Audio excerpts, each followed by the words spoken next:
good morning to you and a happy new month. Karibu sana. This is Money Monday, your go-to show for financial tips and great insights on how you can become a great entrepreneur. And as a day-to-day person, we help you become financially independent in the future. My name is Angela Kabete. Make sure that you get to share that link with friends and family. Tell them ni masaa ya kusoma. Another time to become financially independent in the future is here, because this way give you all the strategies. And today on this edition of Money Monday, we're talking about something that is really interesting, something I'm sure is going to be transformative in your life as a day-to-day person, as an entrepreneur, as a manager, say as a CEO. This topic is going to transform your life and shift on how you spend your money. That is mastering your money personality. And according to statistics, did you know that 73% of people report that money is their primary source of stress? Did you know that? Are you part of that 73%? Awa tunakuweka kando. But another thing, according to behavior, economists say that 90% of our financial decisions are driven by emotions rather than logic. Did you know that? If not, make sure that you take a pen and paper, get ready to learn, because you're going to explore this. And now today we're going to understand and figure out whether your personality is growing your bank account or draining it. And if it's draining it, what can you do to make sure that you go on the other side, whereby your bank account is being filled? And that's why today's video I'm joined with an amazing guest. He has been here again and again, and he has great experience when it comes to the world of finance. He is a financial consultant. He works with Britam Insurance Company as a financial advisor, and he is also a manager. His name is Hezron Kabui. A very good morning to you. Good morning. How are you doing? I'm very fine. Happy new month. Happy new month. It's a month of love, yeah? Yeah, month of love. Yeah. People are going to spend money. Maua watu wanunue. Watu wanunulia maua. Kabisa. All right, and karibu sana. And today we're talking about something that is really interesting, that is mastering your money personality. And there is something that I'm sure many people don't know their money personalities. And I would want you to start by defining, what do we mean by this term, money personality? Money personality is basically how a person handles money, how a person behaves around money, how a person saves or basically spends money. It's very, very important for people to understand that, because everyone has their way of spending money. There are people who are reserved to spending money. There are people who can go full throttle and spend money. And there are people who worry about money. They are very worried about the economy. They are worried about how things will work out. There are people who can decide to save and save and save and not even spend a coin. So those are things that normally define people.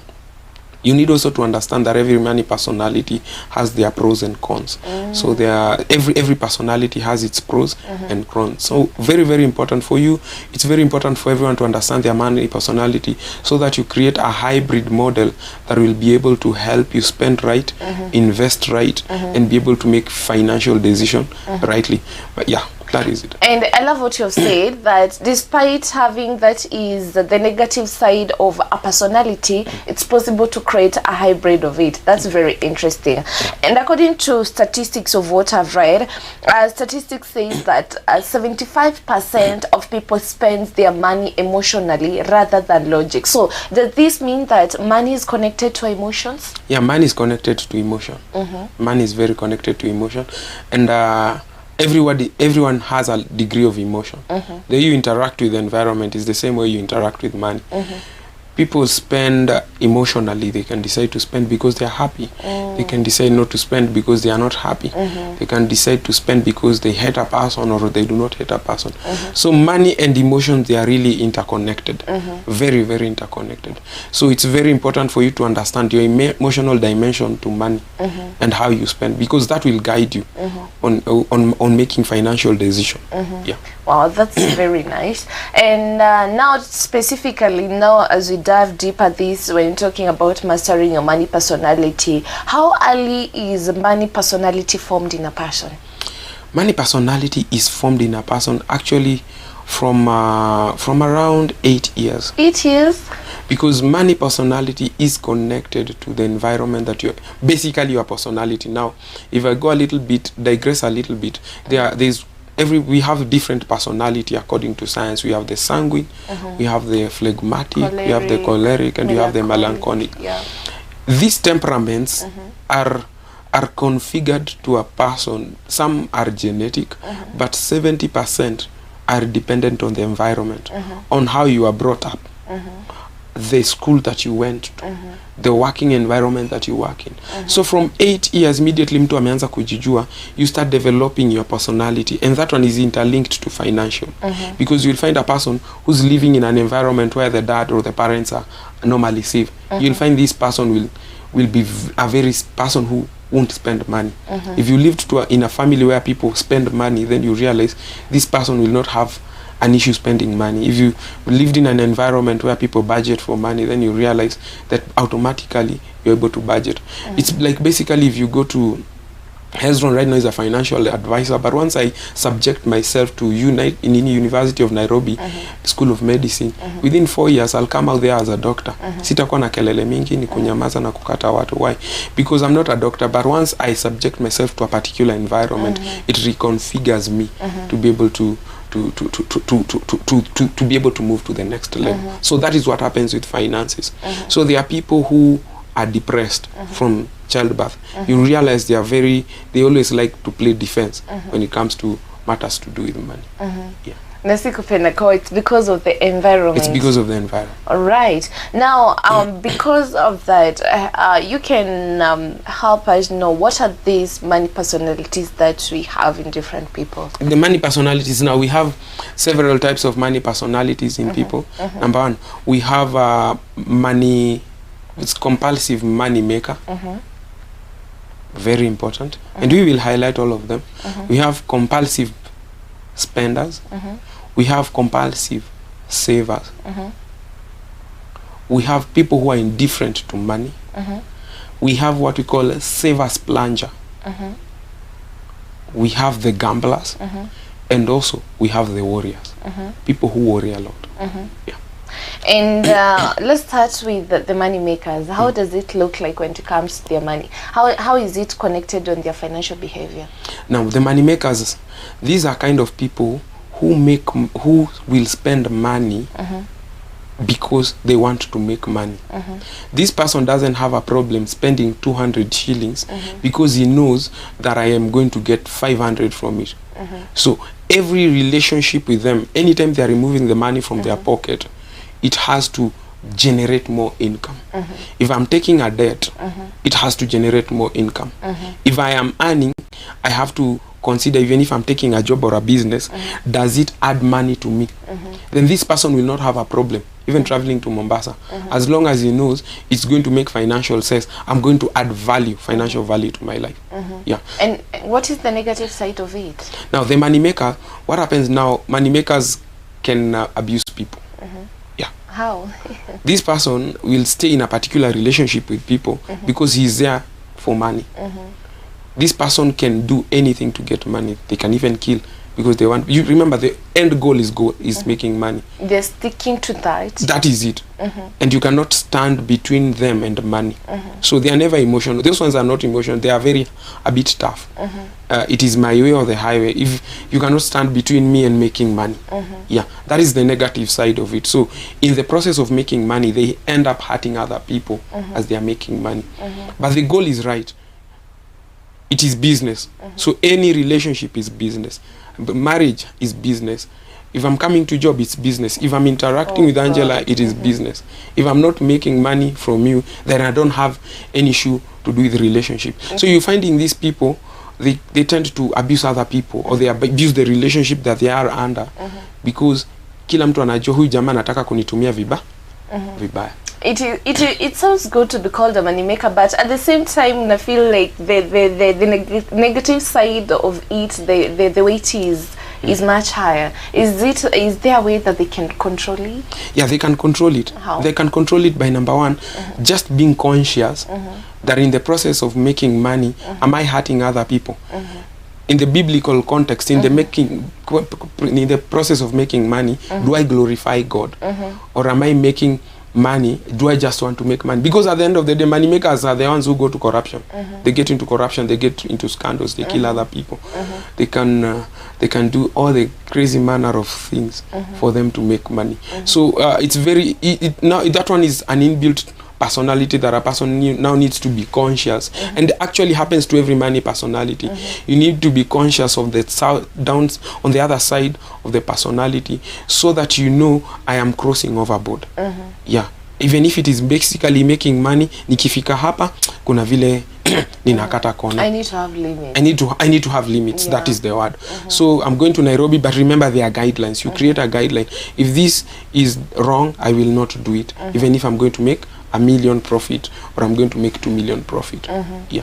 And now it feels like even when it comes to investment, it's possible for them to make wrong, to go into, or to get into themselves into wrong investments because of being so determined to that goal. Is it possible? Yeah, it is very possible. Yeah, these people, because he feels that when I invest here I'll make money, he can spend a lot of capital into that business, and in the long run, because the goal is money and not other factors, then you find them losing. Yeah, you find them losing, and it really affects them in the long run. Because remember, when you're making an investment, there is the relationship dimension. You've gone there, you're making money, then you damage relationship. Anytime you're doing business or you're interacting with money, you need to understand that there is what we call the human relationship, which is very, very important for a person's destiny, as far as money matters are concerned. So you consider making money. When people now realize that unawatumia vibaya, what do? They leave you, and immediately they leave you go down. So it is very, very important for a person to know. Wow, I love the way you have explained that personality of the money makers. And then the second one that you mentioned are the spenders. And I know many people fall into this when it comes to spenders. Many people wanajikuta kwa hii personality ya spenders, not because they are bad people, but because it is their personality. And as we talk about that is the spender personality, what drives them psychologically? Now, the spenders are what we call in life personality, we call them sanguines. Spenders, they spend emotionally. Money spenders. So they will spend because someone called them kiongozi. Tajiri. They will spend because walionea mtu huruma. They will spend because I felt I should do it. Yani, they are just happy. Once they are excited, they spend. Once he is not excited, he will not spend. So everything revolves on how they feel. Number two, their spending is spontaneous. They didn't make that decision yesterday. They made it today in the morning. They're the kind of people, when they have money, it cannot stay in their account. Can you say budgeting doesn't work for them? Now, those one now, they need budgeting. If they don't have budgeting, they cannot grow financially. Why? Because once you have money, you go to the supermarket, you feel all good things are looking at you. And so it's my day. You say it's my day. So what do?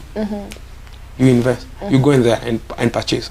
Now, this person will take a loan because they're emotional. Emotionally excited for this business. Wow, this business looks good. Has not really calculated the pros and cons. Oh, Nani invested in it and he was successful. Jane invested in it and he was successful. Why don't I go full throttle? Goes and takes a loan, invest in it. Then after that, over time you realize he did not calculate the risk dimension of spending, and they end up making bad financial mistake. Now, the money makers, the spenders, it can work two ways.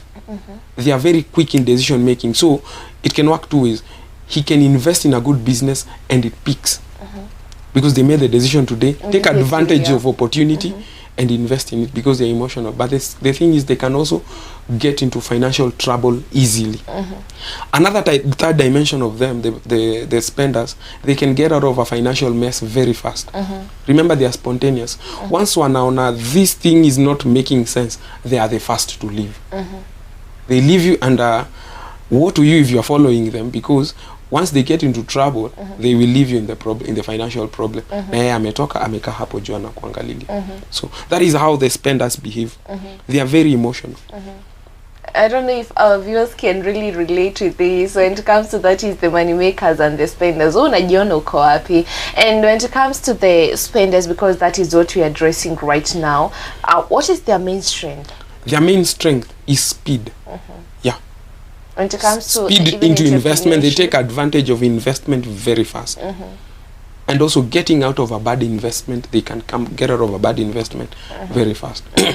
Now the spender also, they are very relational. Yeah.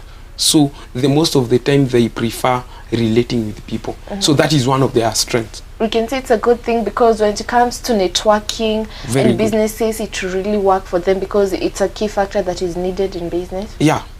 The spenders, they are like that. Yeah. It's a key factor needed in business, because of now the relationship. Even when they go down, because of the relationship that they have created, people will come and rescue them. You will see them on TikTok, you will see them on Facebook. Kuna watu tu wamezoea kusaidia watu, akienda chini, there are people who will come and lift them up. Why? Because they have really invested in relationship. Remember, their spending is not out of making, it is emotional. So when they like you, they will spend on you.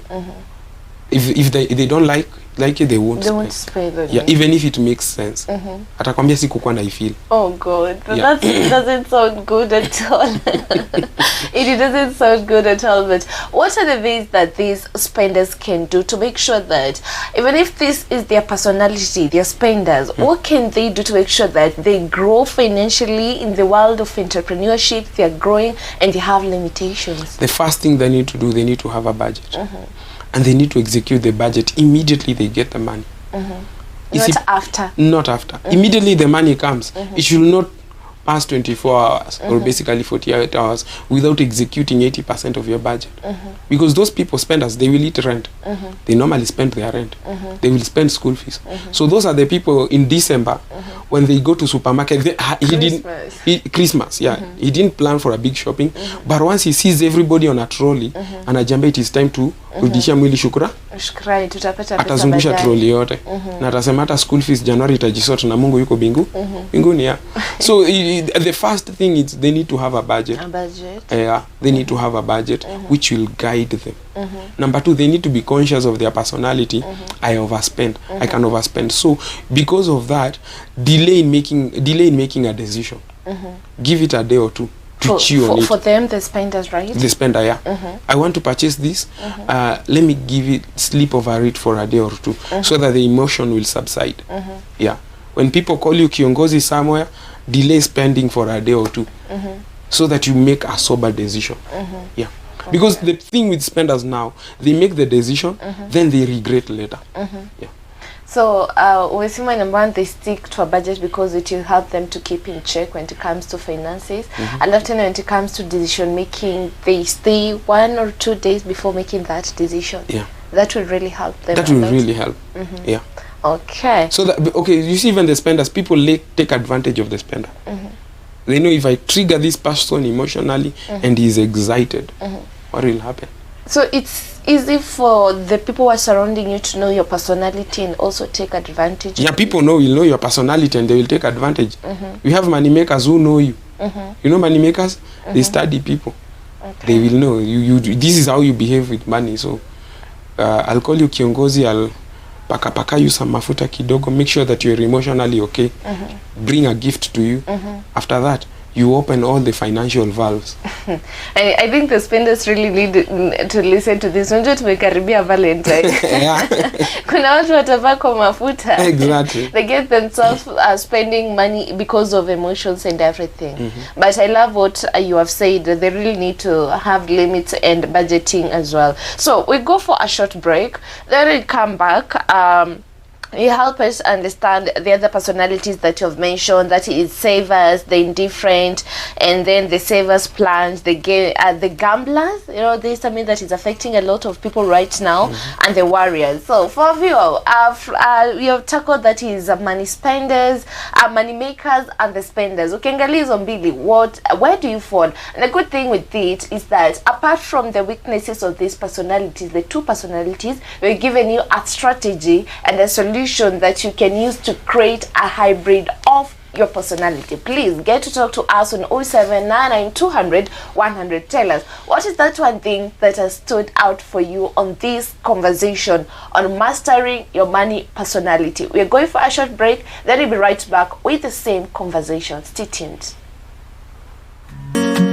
A very good morning to you and welcome back. This is Money Monday, your go-to show for financial tips and great insights on how you can become a great entrepreneur for the day-to-day people, help you become financially independent in the future. And today's edition of Money Monday, we're talking about something that is really interesting, something that is very unique. I don't know if you know your money personality. Do you know your money personality? Because if you don't know, it might be draining your bank account innocently. That's why here today with Hezron.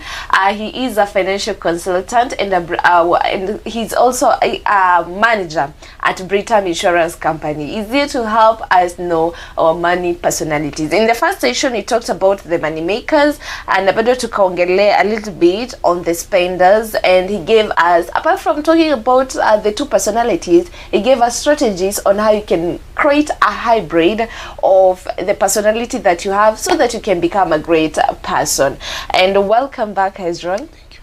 And I love the way you explained the two personalities in the first session, that is the money makers and the spenders.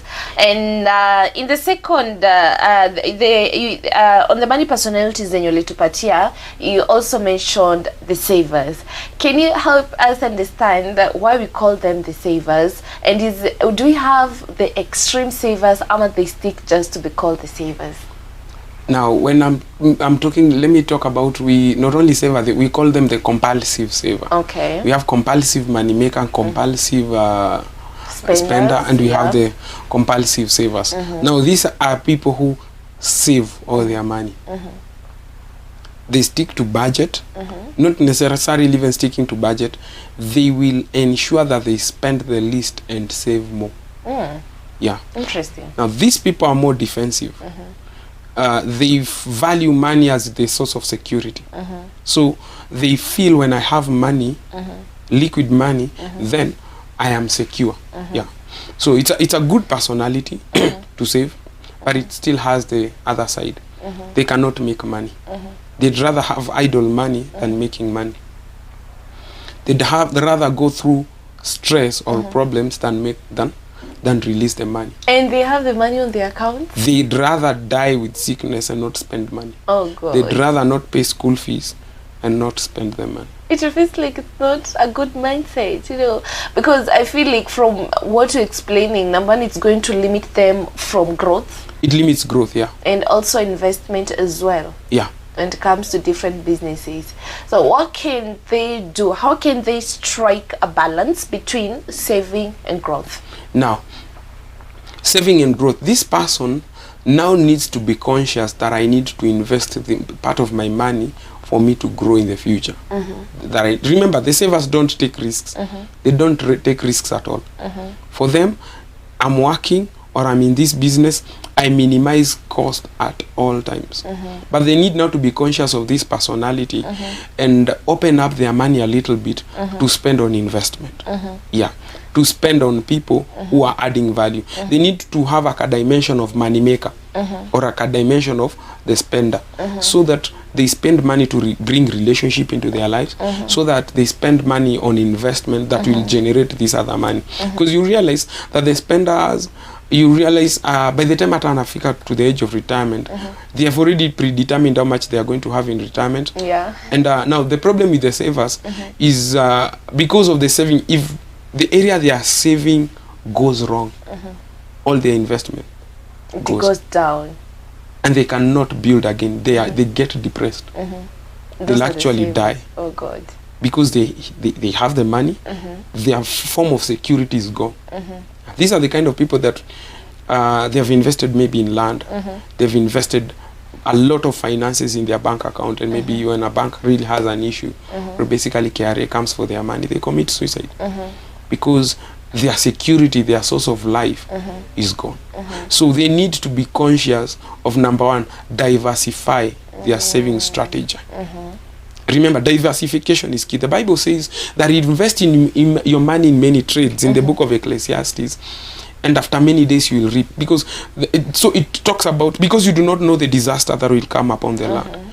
So when you play defense, the devil will come to you. When you play defense, even in football, you will still be scored. You must have a team that is offensive. So these people need to go and create a fund for investment. They need to create a fund for themselves. The savers don't even have money to take themselves out. These are the kind of people, they would rather kunywa chai na turungi na kona milioni kwa account ndio asiiguze. Then they are prone to depression because they don't have a life of their own. Everything in their life is defined by finances. So they need to be conscious of that, and they need now to get out of it, interact with a person who will help them get out of it, because they are a bit rigid. So they need to get in contact with a person, maybe a money spender, who will guide them on spending this money. They also need to get a financial advisor who will be able to guide them on the various investments that they need to invest in, so that at least they are able to generate more money. And still on that is the savers. Is there a difference between a person who saves because he or she has a goal and a person who saves out of fear? And if that is the case, how does these two motivations affect their quality of life? Yeah, there are people who save out of fear, fear of the unknown, fear of the tomorrow. And that one imekuja kwa area wanaitwa the warriors. Kuna mahali nimeweka warriors. But this one now they spend, you will find them they are saving because of a particular goal. And they will stick to that. They will say, because I want to have a secure future. I basically want to do this. And there is nothing that will happen. They will keep on saving. They will minimize cost until this is achieved. Yeah. Okay, that is when it comes to the savers. Our viewers, if you are a saver, well, the good thing is our guest today has given you strategies on how you can create, let me call it the hybrid of their personality, so that they can grow. And for the spenders, would you advise them to venture into investment as well? The spenders? Definitely. Yeah, I would actually. Spenders don't have a problem venturing into investment. They will not struggle. Savers and spenders and money makers, they are almost the same. It's just that the money maker is very calculative. The spender is more emotional, but the goal is the same. They still bring wealth into their lives. The kind of person that needs now to adapt the two is the saver. They need to be in an environment of the money maker and the environment of the spender. Remember, environment changes people. That environment will make this person be able to spend their money on other things rather than purely saving on a particular goal. And I want you to address that is the extreme saver.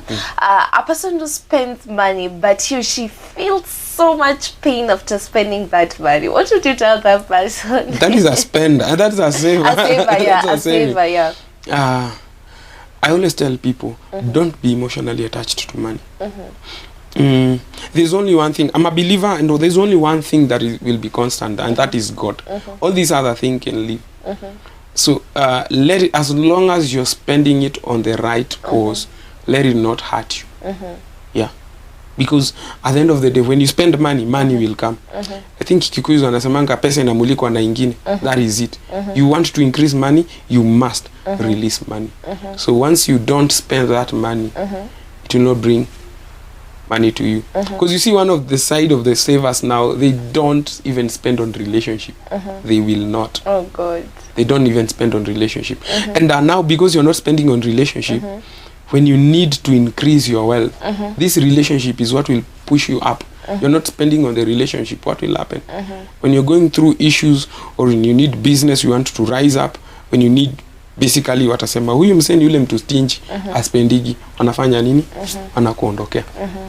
You've said that don't be connected to emotionally be connected to money, but in the start, as we started the first segment, you said you spend money out of emotion. Exactly. How can you strike a balance with what you have said? Now, how you strike a balance is you do not make money your God. Okay. You do not allow money to define you. You do not allow money to define your relationships. You do not allow money to define your investment and everything. You put all your trust in God, number one. And number two, you as well, when you spend now, you will give generously. You will spend not because inakuuma. So that when you give a person, for example, 10,000, you will not keep on announcing that I gave this person 10,000 and he never gave me the money. That one will not bring blessing. Once you spend it, it's hurting you. It doesn't have blessing. Because remember, God also wants you to be a cheerful giver. Yeah. And what a person who invests as a way of saving? Invest as a way of saving, it's still that's a good way. It's a good way. It's a good way. Yeah, you can invest as a way of saving. Yeah, you get, for example, money markets. You can basically buy land. It's a way of saving. Yeah, you keep on saving. That is well okay. Yeah, but you should not. That's why it's very, very important for you to have a budget. Now, what happens with the savers? They over budget. They over budget. They allocate 70-80% of their income into saving, and 20% just to handle every other thing. The basic need. And you find these people, mtu ana struggle. You are having some good money, but hata nduthi utaki kupanda, utakanyanga vumbi, and you will spend money on the shoes. You forget on that. Unapigwa na vumbi. For example, from where we come from, there is a lot of dust. Then umengangana na vumbi kidogo, kiingia ofisi uko na vumbi, you have to spray yourself. Why? Because you don't want to spend on the very thing that is generating money. Because the spender will not even invest in the very thing that is generating money for them. And now when it comes to that is budgeting, because if you feel they are putting a lot of money, that is 70% of saving, that is a lot. How would you advise them to budget the money, 50% on needs? How would a general one? A general budget, no, basically a general budget, everyone should save at least 20% of their money. That is the standard. If you're not married, you can do 50%. Yeah, if you don't have a family, you can do 50%. So that the other 50% can be used to take care of basic needs. And there is one very important thing people don't understand. In the budget, you must put money for social activities. You must put money for what we call black tax. That is giving out to parents and everyone, even to the society. On the budget? Exactly.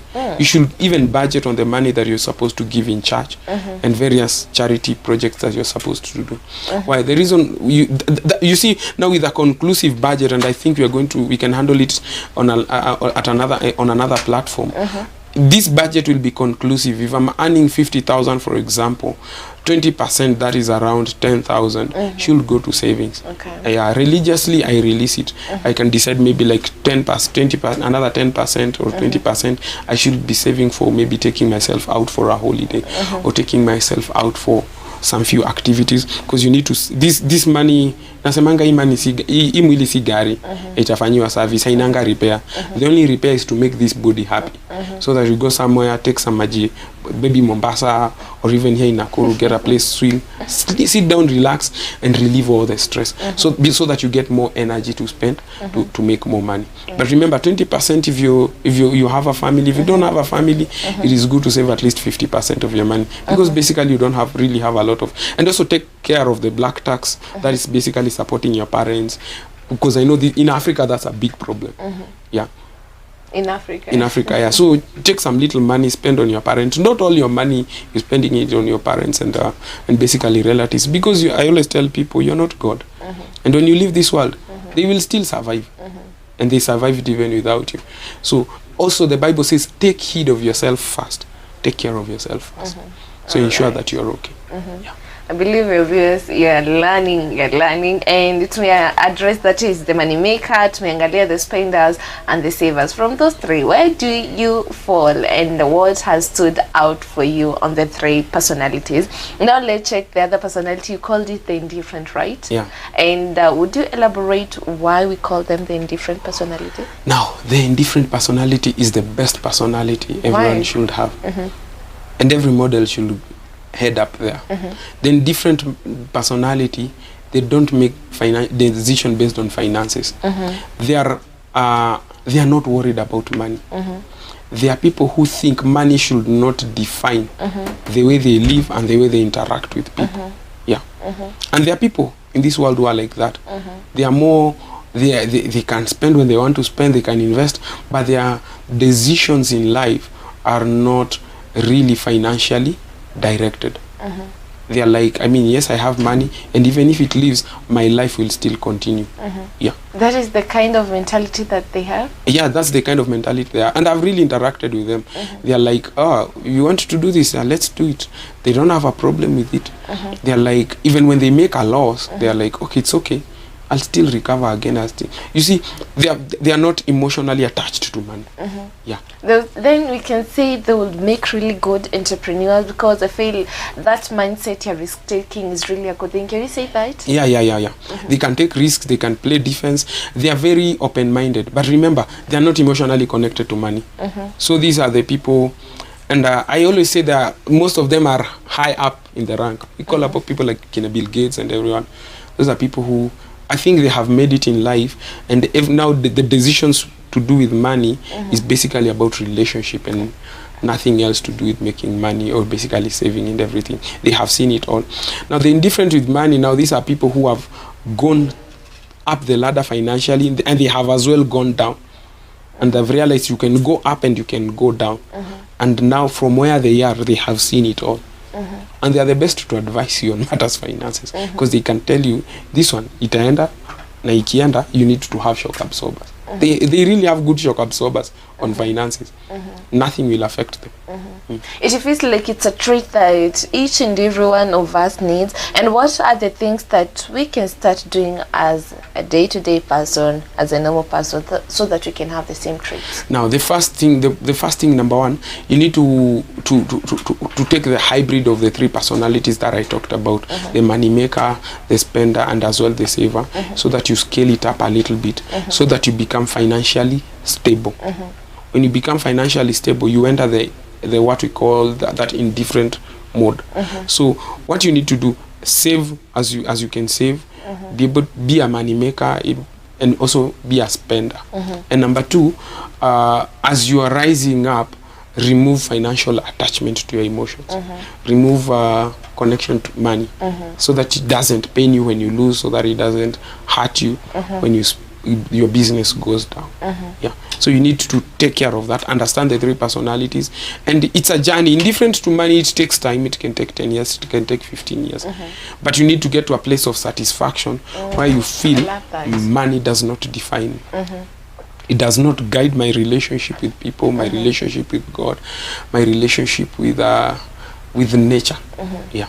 Oh, I love that mindset, because if that is the kind of the personality that these people have, or the kind of mindset that they have, it means when even it comes to entrepreneurship, when they start a business, it's not more of profit oriented. It's about the goal itself. Can you say that? It's basically it's basically not making profit, but it's basically serving purpose. The indifferent money, now that is the word.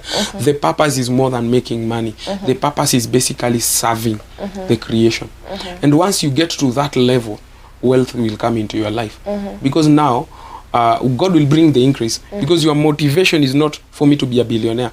Motivation is for me to serve the creation.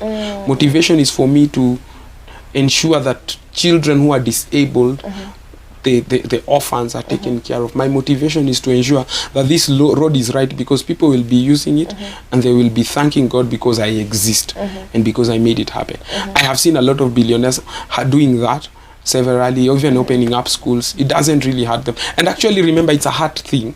It's not about money thing. It's a heart thing from akiwa mdogo, because you find them, they still have bills to pay, but you'll find them taking care of children. And now, because they are like that, they've even opened up NGO. God will continually increase wealth in their lives, and people will actually give to them, because they feel, even governments will invest in them, because they feel this person, when we invest in this person, they will add value to the economy.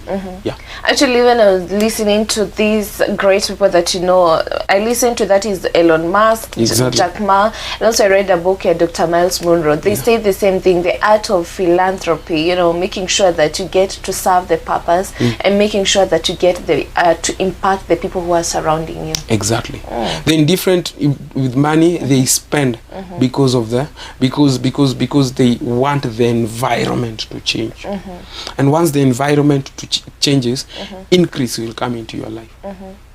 They are not like money makers. Money makers nitasoto wase ndio Nipate pesa. But yeah, whether I make a profit or loss, I'm still okay. I'm still okay with but over it, by that, nature will lift you up. God will ensure that you rise up to higher levels. So that's why I told you it's an ideal model that each and every one of us should head to.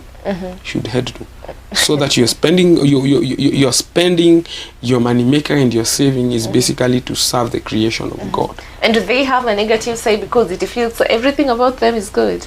They don't have the negative side. Maybe tuangalie utasema unafanya kazi ya kanisa, the way people say you need to love yourself. These people don't love themselves. You will find them selling a car for me to sort out a need that is not adding money to them. That's the downside of it. They can kill Isaac for the purpose of God. Oh God. Well, and in the process they can make decisions that are not really popular with people. Decisions that are not popular, they'll sell property to ensure that this is achieved. So they will end up hurting their spouses, people around them, people who love them, even family members. They will say, hey, huyu jamaa anafikirianga aje, sio jishughulikie kwanza. But the best thing is with them, when funds are invested in them, they will not loot.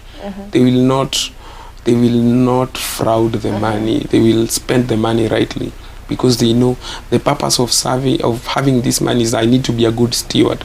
One of my goals this year is being a good steward, and I was studying that with indifference to money. You need to be a good steward, and a good steward is a caretaker. When you're a steward, you're a caretaker. The indifferent with money, they understand that money is not mine. I am only a caretaker of money. Okay, that is the mindset that we need to have as people as exactly. So when because you are a caretaker, once the money leaves your hand, you will not be hurt, because it was not your funds in the first place. It's like when you're giving me this biro pen, I'm using it, I'm a caretaker of it. When you pick it, I will not feel hurt. Why? Because it was not mine in the first place. There are people who themselves, they know my life is not my own. It belongs to God, and their purpose is to serve God.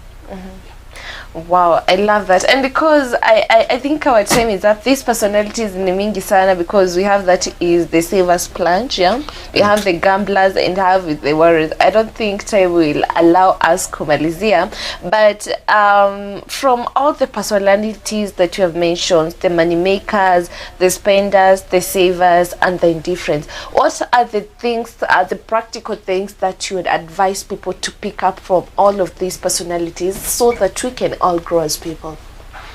The main personality now for the indifferent to money, personality that you need to pick is ensure that you're serving the creation and you're serving something bigger than achieving your goals, your personal goals.